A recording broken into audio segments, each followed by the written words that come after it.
Before we start diving into it, we've got people from all over the country here. As a Miami native, both of you are strong conservative voices who moved to South Florida in the last few years. And just quickly, if you could tell us a little why you moved to South Florida, what life is like here different from where you came from.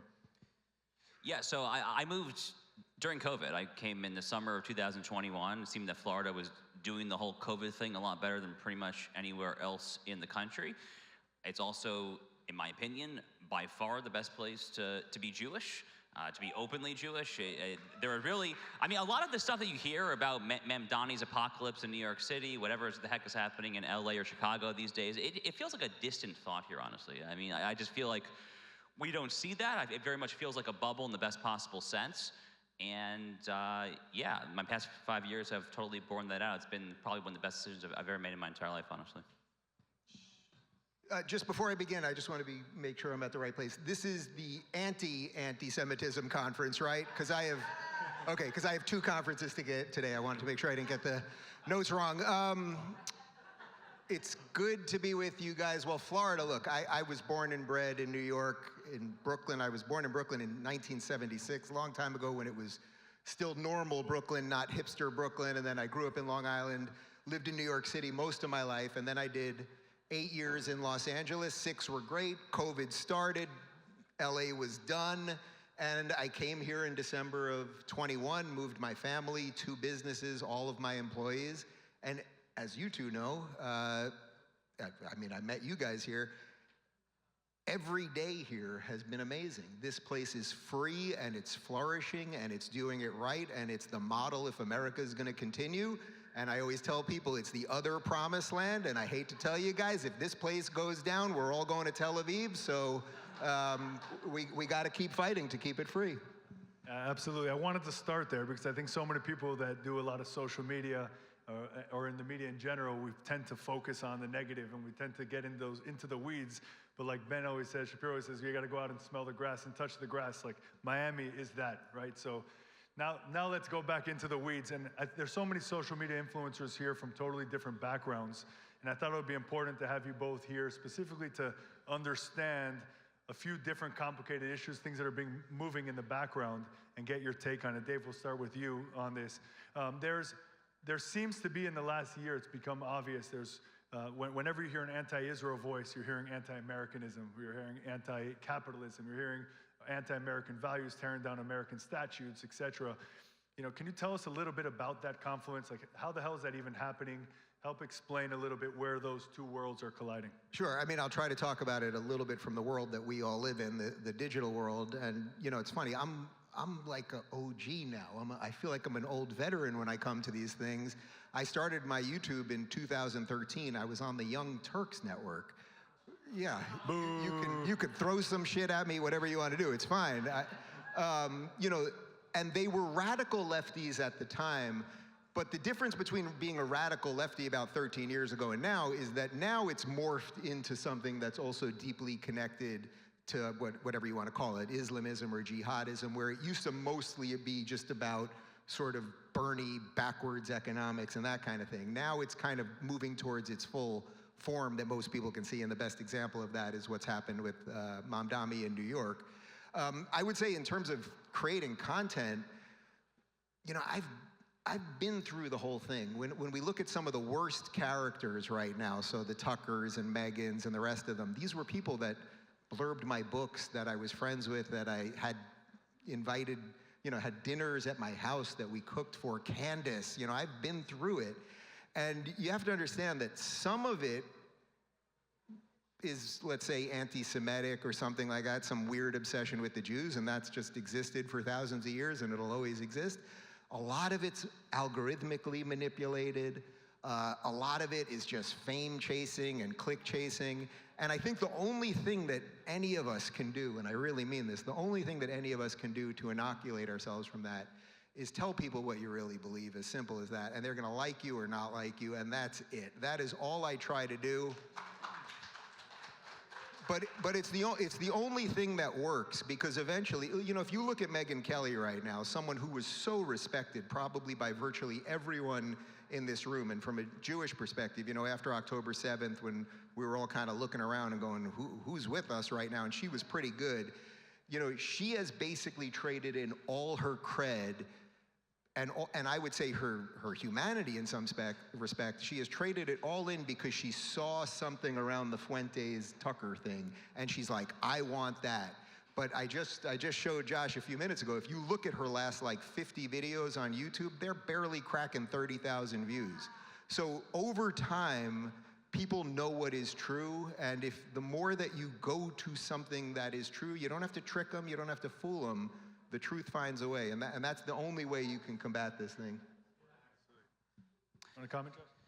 Yeah, of course. So, look, there's the broader, maybe less interesting or less relevant kind of intellectual answer as to what we're seeing there. A lot of it comes out of Marxism. You know, Karl Marx famously wanted to destroy capitalism and all of Christendom, Christian Western civilization, but it's, in my opinion, it's also no accident that Karl Marx is maybe the most infamous self-hating Jew of the entire 19th century. I mean, he was literally the grandson of an Orthodox rabbi, and has a whole essay come out on the Jewish question a few years prior to the Communist Manifesto, where he essentially blames all the problems of the world of his time on Judaism, because he recognized correctly, as the case may be, that Christianity has this Hebraic Jewish root. So a lot of this notion of trying to destroy all of Western civilization by starting with the Jews, a lot of it starts in Marxism. It advances with the Frankfurt School, which is really how you get to critical theory, critical race theory. This all starts in the 1960s. And it kind of goes from there. The Six-Day War of 1967 was really a bit of accelerant on the gas. But I think more interesting for our purposes is not the intellectual and kind of more focusing on the present. First of all, Dave's message is entirely correct. The single best thing that you can do is to just be yourself, and to be loud, and to never, ever shy away. And this is why in my book last year, my second to last chapter, which was written for the Jews, as the case may be, I called it the Maccabean Imperative. And the chapter was all about how to be a modern Maccabee, to not be a Hellenistic and assimilated Jew, but to stand for our values, stand for our traditions, stand for a way of life, stand for Zionism, for U.S.'s relations, et cetera, et cetera, et cetera. So that absolutely is the single absolute best thing you can do. And look, there's a lot of reasons, I think, for what we're seeing out there today. Dave named a lot of the worst people, Tucker and Candace and Megan, and a lot of these other absolute schmucks and degenerates. And there's a lot as to why this is happening. For instance, I think a very small part of it, at least, is this dramatic overreaction to the failed wars on terror. People kind of take the extreme opposite, that, oh my God, Iraq didn't work, therefore Israel, the Jews are to blame there. That's a small part of it. In my mind, the broader thing that is actually happening here, and this has been my diagnosis for a few years now, is that there's just been a systemic rotting of the American ability to discern right from wrong, and up from down, and fact from fiction, et cetera. And this started arguably during the Trump administration with Russiagate, and then the 2020 chaos, I think, really accelerated that when it came to the lockdowns and the Hunter Biden laptop, the election, and the prosecutions of Trump. There have been a lot of things that have caused people, I think, to really just lose their minds. And the key takeaway here is that when you start to lose the mental ability to distinguish between right and wrong, which is kind of the quintessence of having any kind of moral discernment or judgment whatsoever, it's kind of logical in a demonic or diabolical sense that you would take that out on the original recipients of moral objectivity, who are the Jewish people themselves, the people who introduced monotheism, moral objectivity, who famously opposed idolatry back when it was popular. It kind of makes sense in a very twisted sense there. So all that's to say that our goal as people in this room, again, is to just stand athwart all of that, not just yelling stop, but I would say aggressively flipping two middle fingers into it, maybe proverbially, not literally, but or literally, as the case may be, just do your thing and be unapologetic about it, because ultimately Dave is right also when it comes to the clicks there. The clicks are temporary. There's kind of a short-term drug there, but you know, in the midterm, there might be bumps. In the long term, I think Hashem has it all figured out.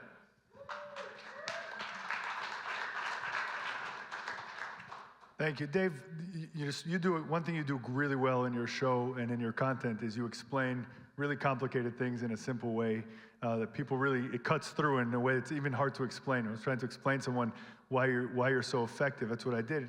Kind of, I won't say the opposite, but a different approach is our friend Roy Altman, who's a federal judge here in Miami, who I had the pleasure of growing up with. He wrote a book now, Israel on Trial, where he dives in as a legal argument to all these arguments against Israel that are being used and knocks them out one at a time, really in depth.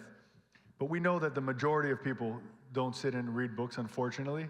They flip through content that all of you guys make, content that you make. How do you look at when you're dealing with serious issues, not everything is a big issue, you're dealing with a big issue, you're trying to explain something to the audience.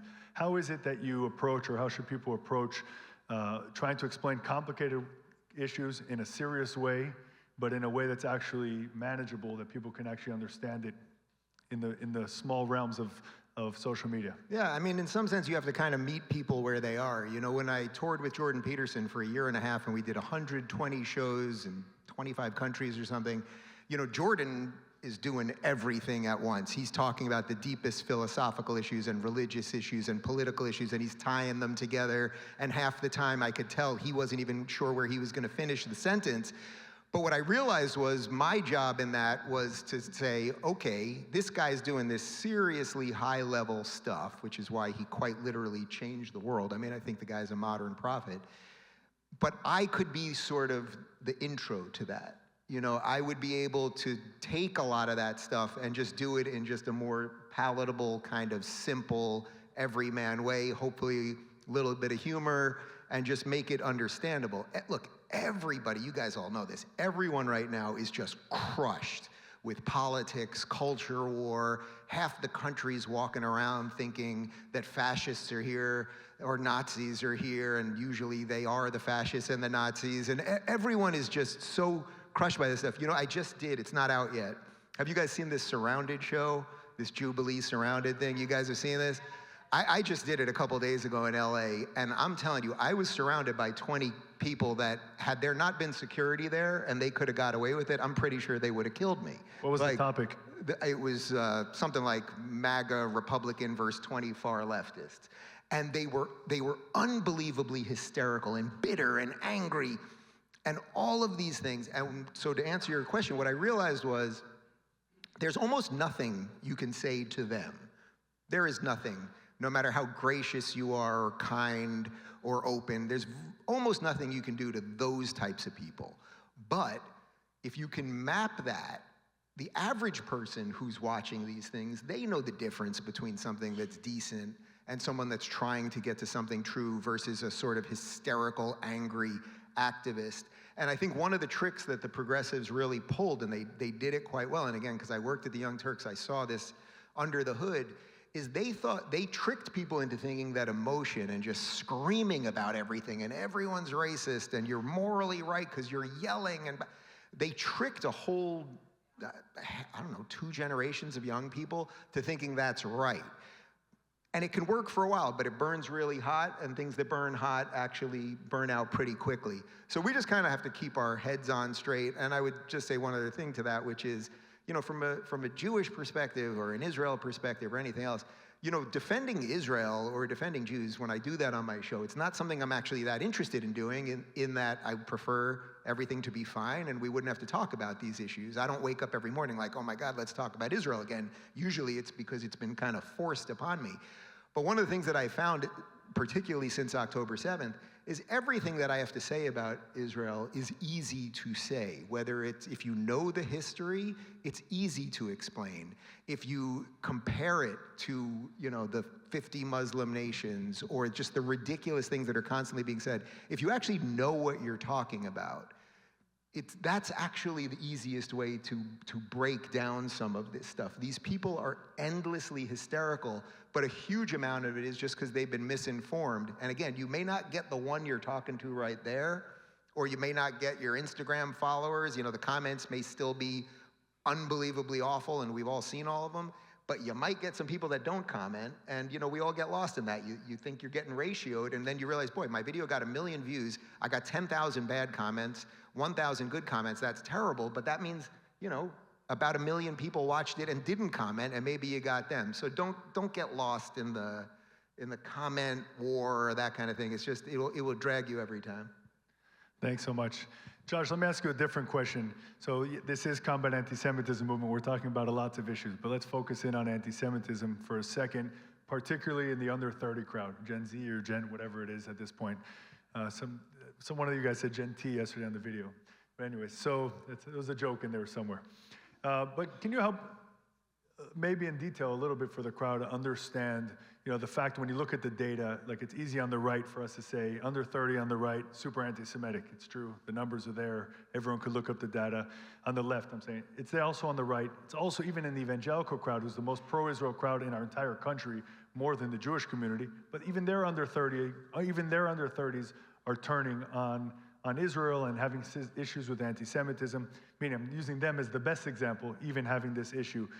Help us understand a little. I know you've thought a lot about this issue. When we look at anti-Semitism in the under 30 crowd, how that horseshoe theory has come into play, where the right and the left is looking exactly the same, and what we can do to deal with it. Yeah. So part of it definitely is algorithmic. I don't want to overstate the extent to which it is, but part of it unambiguously is. I forgot the exact ratio, but after October 7th, the ratio of pro-Hamas, pro-Palestinian Arab content to pro-Israel content on TikTok was, I think, at least 25-1. I heard some numbers of 50-1.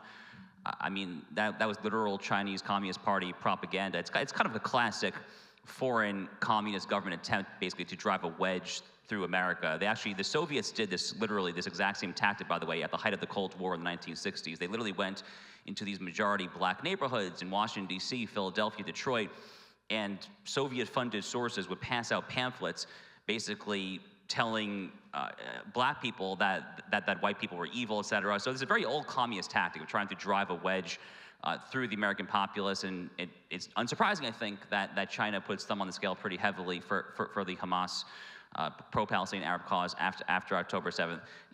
Part of it is also just as simple as a numbers game. I mean, I hate to kind of just dumb it down that much, but I mean, there are literally, 15 million Jews, give or take, in the world, and there's like close to 2 billion Muslims. So when you open up a lot of these online platforms and audiences, as we've now seen with Tucker's Transparency, we see a lot of his numbers actually really are coming from Pakistan, Nigeria, wherever they're coming from there. There quite literally are. It's kind of a basic prosaic point, but there literally are a heck of a lot more of them than of us, which, you mentioned evangelicals, Gabe. I've been so passionate for years now about Jewish-Christian relations. I'm going to Israel, God willing, in like a week and a half, 2 weeks, to co-lead one of these passages groups. Passages is kind of the Christian equivalent, essentially, of... And shout out to the Kufi folks who are here. A bunch of Kufi people are here, too. Yeah, you guys are doing the Lord's work. This truly cannot be more important, what all of you guys are doing there. But part of it, I think, is that our side also has just not gotten the message out there enough. And part of it also is a bit of introspection as to what we could be doing better there. It's not all shadow banning. It's not all algorithms. It's not all the Chinese Communist Party. That's definitely part of it. Maybe our side is being outgunned when it comes to things like use of AI on Instagram or TikTok, whatever. Honestly, not really my forte. I feel kind of old. At this point, I'm 37. I write books and columns and stuff. I'm not huge when it comes to videos, other than my actual daily show, I guess. So this is kind of your guys' problem, I guess. I'm kind of offloading it onto you, but we definitely have some catch-up work to do there, I think, when it comes to some of that. But the other thing I think that's going on here is you just have this entire generation, right? A lot of Gen Z folks who have just grown up in this milieu where all they kind of know is this perception, might be reality, I don't think it is, but at least a perception of America in decline. And this perception, I think, has really been hardened by a lot of institutional establishment forces, both in the corporate media and elsewhere. And when you grow up with this reality that America is a declining power, is this or that there, I guess I'm getting at, Gabe, is that typically when societies start to lose self-confidence and when they start to lose self-assurance there, they start to look for someone to blame. And we historically know where that goes, right? There's really one logical endpoint going back to the oppression of the Jews in Pharaoh's Egypt, literally, and in the opening chapter of Exodus. There's one answer traditionally where that inquiry ends up leading to, and I think that's part of it going on there as well. So the other thing, in addition to kind of what I said earlier, about just doing your thing and doing it proudly, loudly, be a modern Maccabee, et cetera, et cetera. I think the other thing is to try to do so to the extent possible with a winsome face. No one really wants to kind of listen to someone who is super angry and bitter all the time. You know, maybe this is why Meghan's losing views. I mean, she's cussing like a drunk sailor on Sirius XM, and I mean, no, really. I mean, she's the filthiest mouth of anyone in media these days, and I kind of wonder as to whether that's part of the reason, honestly. I mean, a lot of these far-left candidates in recent years have gotten this habit of dropping F-bombs on the campaign trail. I saw Katie Porter, running for governor in California, had a fundraising email titled F Trump, except she spelled it out there. I don't think there's a huge market for that, honestly. So do your thing and do it proudly and boldly and loudly, but do so with a winsome face and don't buy into the propaganda that America is a power in decline, because we're not.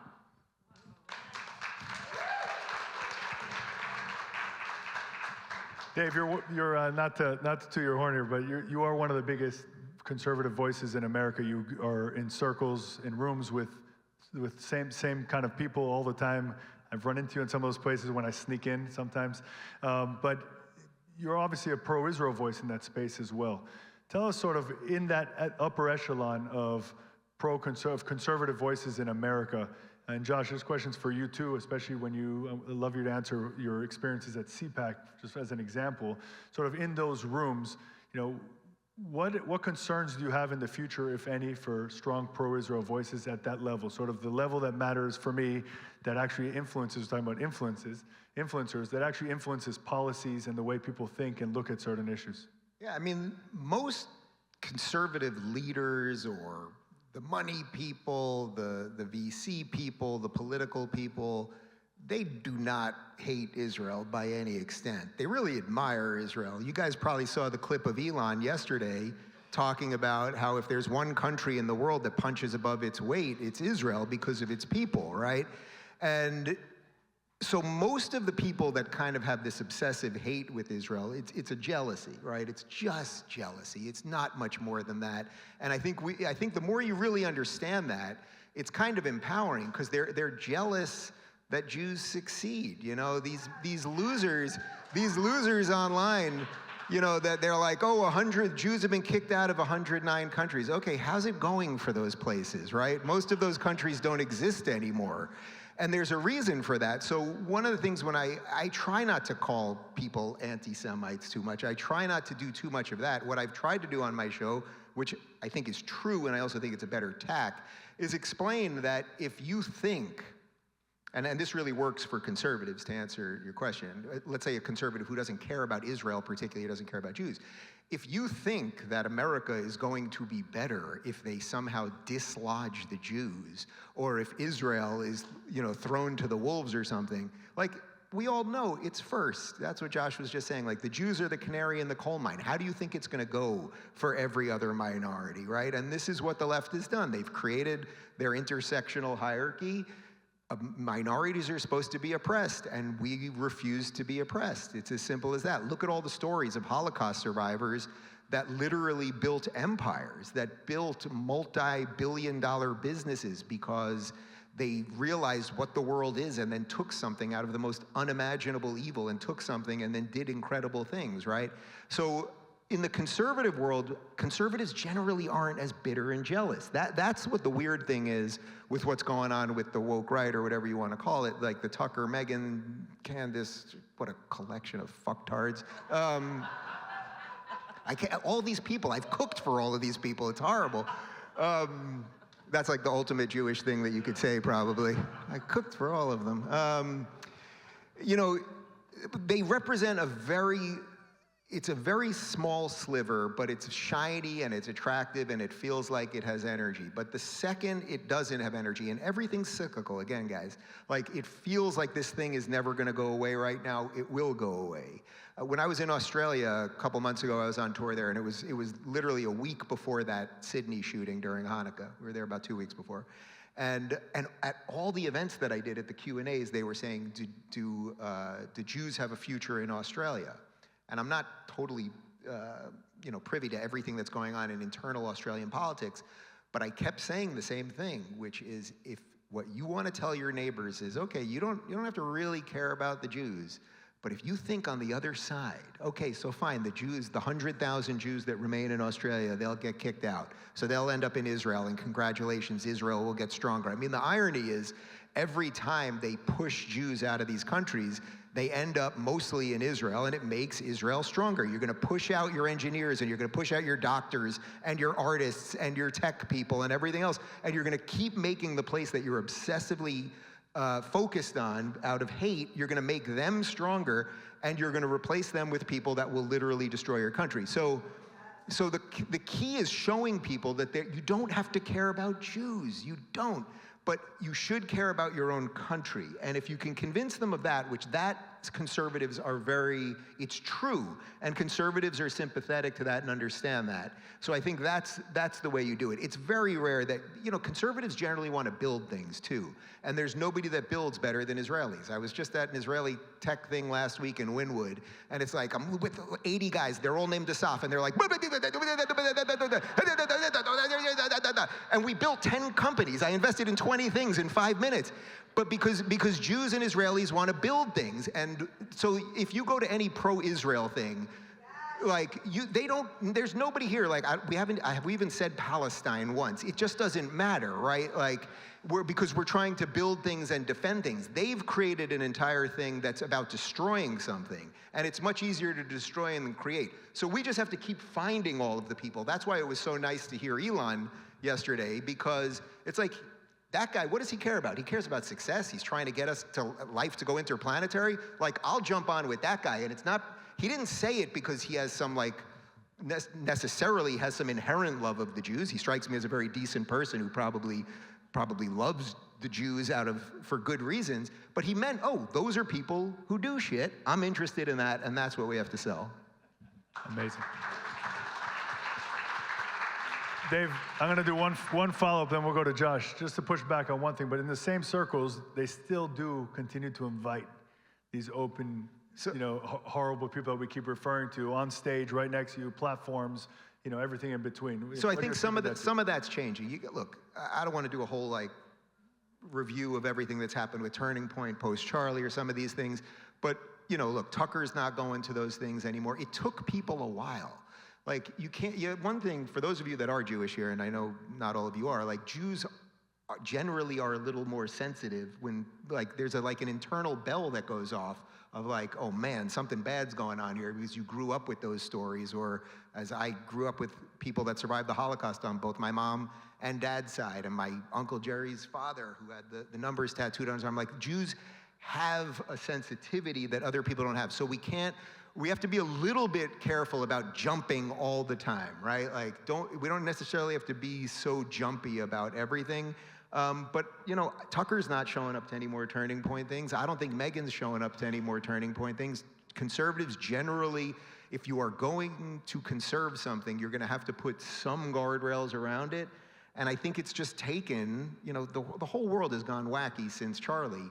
And I think it's just taken conservatives a little bit of time to figure out what the lay of the land is.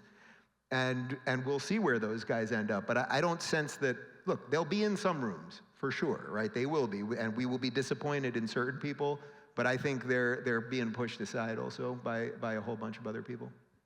Amazing, that's good news. By the way, for those who haven't seen Josh debate Dave Smith on stage, it was Turning Point, right? That's right, yep. On Turning Point, that was tremendously talking about having both sides invited, and that was an idea of okay, let's have an open debate about this thing and bring one of the best voices on the Jewish side on it and one of the worst voices on the Jewish side on it, and Dave Smith, and put you guys on stage and have that discussion in front of the entire room. I'm not saying it was a perfect solution, but I think it gives you a big actually was perspective. Charlie's last event ever hosting at a Turning Point conference in hindsight. We obviously did not know that at the time, but historical footnote. So go ahead, Josh, what's your perspective of these same thing? You're in these rooms, they bring you in to debate people, to try to substantively, for those who say, okay, it's free speech, let's put people on the room.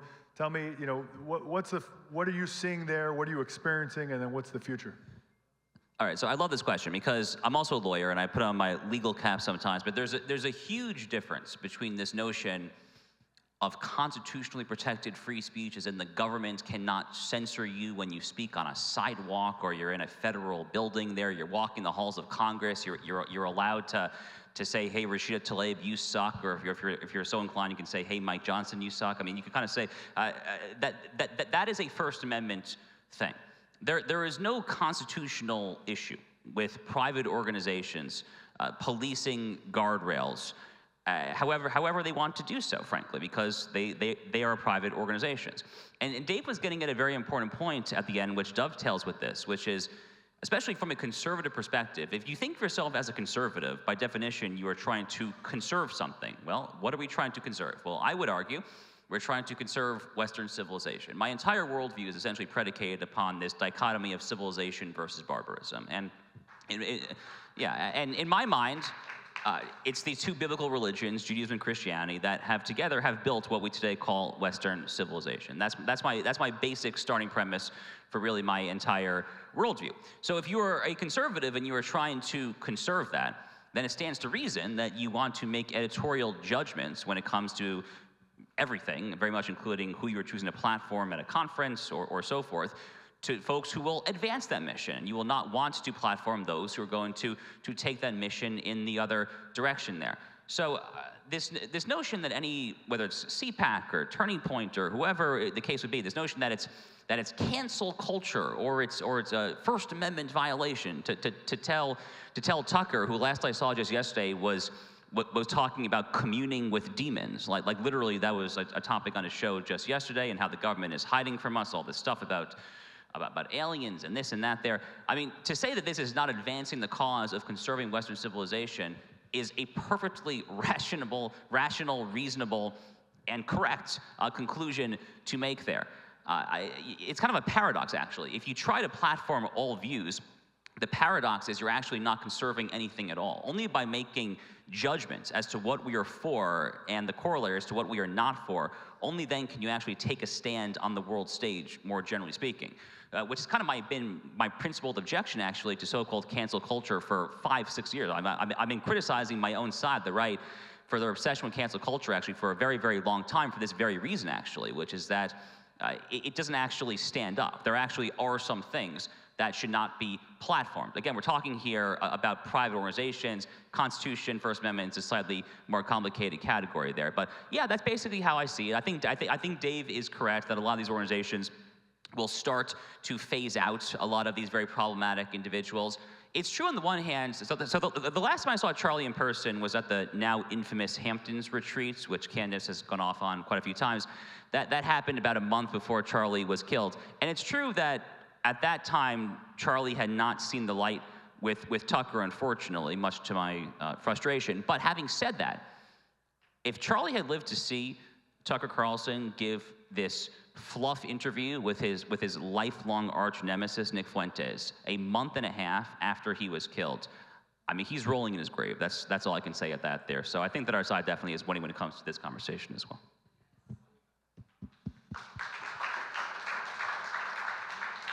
So gentlemen, final question. We only have a few minutes left. First of all, thank you guys both for being here. Everybody, let's give a round of applause before we finish.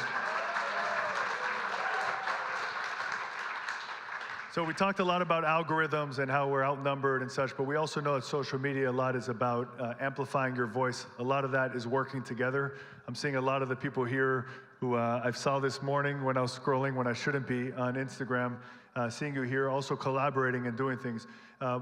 What do you think the influencers here, the people on all different kinds of platforms, different approaches, what do you think they can do better as far as pushing this out, trying to beat the algorithms as far as by putting out good content, doing things in a different way?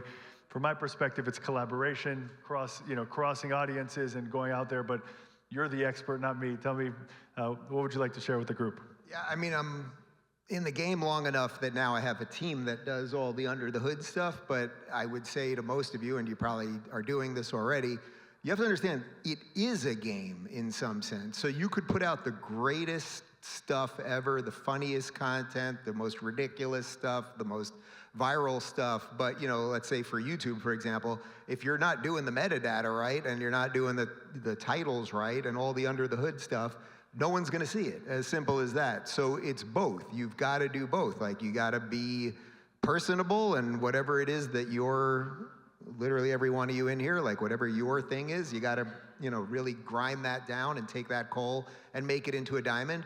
But then the other part is you better do all of those things right. Know when you're posting, understand that if you post too much, the algorithm's gonna depress you. And by the way, these things are constantly changing, right? Like after, I think this is the 14th season of my show, like we have watched it change, and there have been times where we're putting out the best stuff we've ever put out, and I just see it die.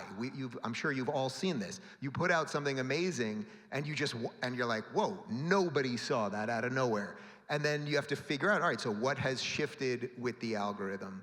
So it's a game, and when you treat it as such, it's not to say that the ideas aren't important. Like, do make great stuff, but also understand if you're ignoring the other stuff, you will never be seen and break through. And then, yeah, the other part, like collaborate with the right people, invite the right people on.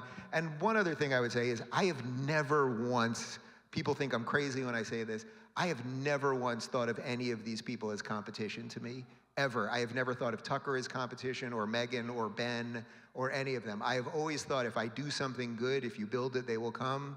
And that clearly has worked, right? To whatever extent people know me. So don't worry about, oh, I'm gonna put this person on and they're gonna take my audience, or this, like, work with people that you think are good people. You will rise together. A couple of the people you know will go completely insane, and then you'll find some other people. That's exactly how it is. The trick is don't cook them dinner. It's a tale as old as time, and just hope you're not one of the ones that goes completely bananas. Thanks so much. And Josh, my final question to you, and you haven't heard these, none of them have heard these, but what's the one issue that do you think creators, especially just in the pro-Israel space, in this conservative space, one issue that you wish they spoke about more? It's a great question. So two things come immediately to mind. My general impression is that I think the appeal of Jews talking about Jew hatred is somewhat limited outside of the Jewish community. I hate to say that because I realize that's probably kind of a tough pill to swallow for some folks, but I think that's just true. I have a lot of non-Jewish friends who I think are broadly speaking on our side of the issues there, who they're just not as riled up per se about this issue nonetheless when it comes to other issues. So then the challenge becomes, how do you make it relevant to more people? And I think kind of a through line, like an undercurrent of our conversation up here, is that you should try to tie it into a broader puzzle. You should try to tie in the rise of anti-Semitism, the rise of this unique historical animus against the world's original recipients of moral objectivity, monotheism, etc. You should try that in to a broader struggle to preserve and conserve at a national level the United States, and at a civilizational level, Western civilization. And there's any number of ways to do that, but I think that is a tactic and something that would really go a long way towards trying to get the message to others that this really ultimately is not about the Jews. It always starts with the Jews. It's a tale quite literally as old as time. But there's literally not a single, I can't think of a single historical example of a country that has turned on its Jews and been better off for it. So I cannot think of a single example. It does not exist. Every civilization, every empire, whether it's the Babylonians, the Ottomans, the Romans, the Soviets, the Nazis, they always end up on the ash heap of history. Here, it is an ironclad rule of history. There are no exceptions to this whatsoever. Really, there's actually none. And that is why when I personally talk about this issue, the rise of anti-Semitism, I try my absolute hardest to do so, not necessarily as a Jew, so to speak, but as an American, really as an American patriot there. Because I'm ultimately not really concerned about the Jews. I'm really not. The Jews are going to be just fine. We've been around for a very long time. I'm pretty sure that covenant is not going anywhere, candidates' protestations to the contrary notwithstanding. And Hashem's going to take care of us. And it helps, of course, that we have a vibrant and flourishing state of Israel that, all of their other problems notwithstanding, is probably in the single greatest geopolitical position it's actually ever been in since the founding in 1948. Israel is unambiguously kicking ass. They have not just the top military in the region there. Most recent data is that they have the highest GDP per capita, even higher than the UAE or Qatar or Bahrain. It's crazy. It's absolutely crazy, right? This country that was founded with no easily discernible petroleum, unlike all the other countries in the region there, has now become not just the most mighty and powerful, but also the wealthiest country in the region. So the Jews are going to be just fine for all of the above reasons. The only question that I think about a lot as an American, as someone born on Lincoln's birthday, who clerked on the Federal Court of Appeals, who's took an oath to the Constitution. My question is my own country going to be fine? So the more that you can tie these questions together, I think the more effective that you will all be. And now as a counterpoint, Tucker Carlson, everybody. Dave Rubin and Josh Hammer, thank you so much for joining us. Thank you, guys. Thank you, guys.